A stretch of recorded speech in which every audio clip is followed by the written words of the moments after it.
So guys, so ito nakikita nyo na to, itong mga pyesa na to.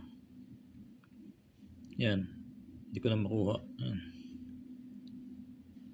Ito, isa lamang po ito sa mga parts ng watches. Ito yung gasket para sa stem.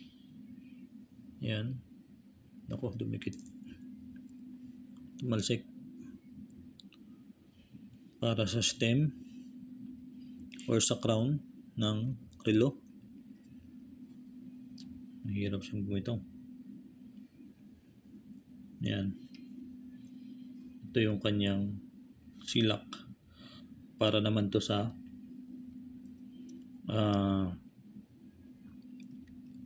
push button. Ito screw. Yan, sobrang liit lang din yan guys. Screw.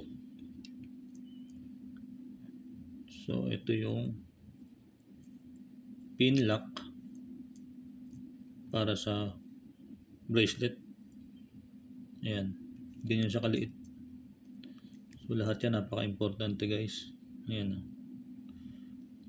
Ito yung another screw para sa machine. Di ba? Sobrang liliit nito. Ito pa yung isang gasket. Ito nilalagay ito sa stem or sa crown para hindi nagmo-moist, para hindi pasukin ng tubig yung mga relo natin. Ayan, ganyan kaliliit yung pyesa.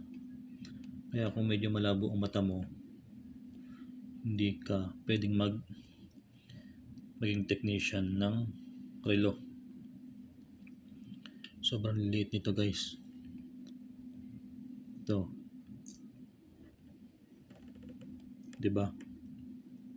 So yung gamit kong camera ngayon para mas medyo lumaki siya is parang microscope. Ayan. Ganyan siya. Pero kung hindi ganito yung camera natin, hindi na halos natin ito makikita. Diba? Tingnan nyo guys, ito. Ito. Gaano katulis yung aking ginagamit na tweezer.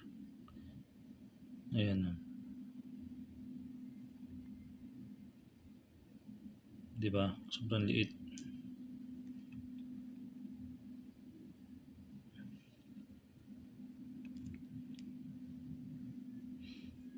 Ayan. Ilan lamang to sa mga parts.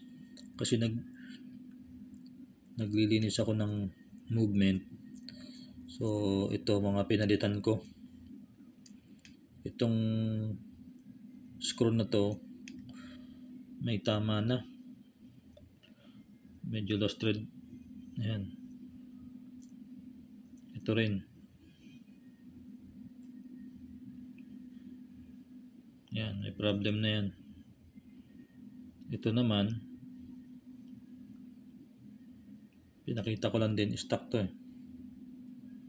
silak yan para sa crown, ay sa push button, yung mga chronograph or multifunction. Ito yung pin lock, gasket. Sobrang liliit na gasket. So diba, sobrang liit niya guys. Ayan dayo ko ng konti. Ganyan sila kaliliit.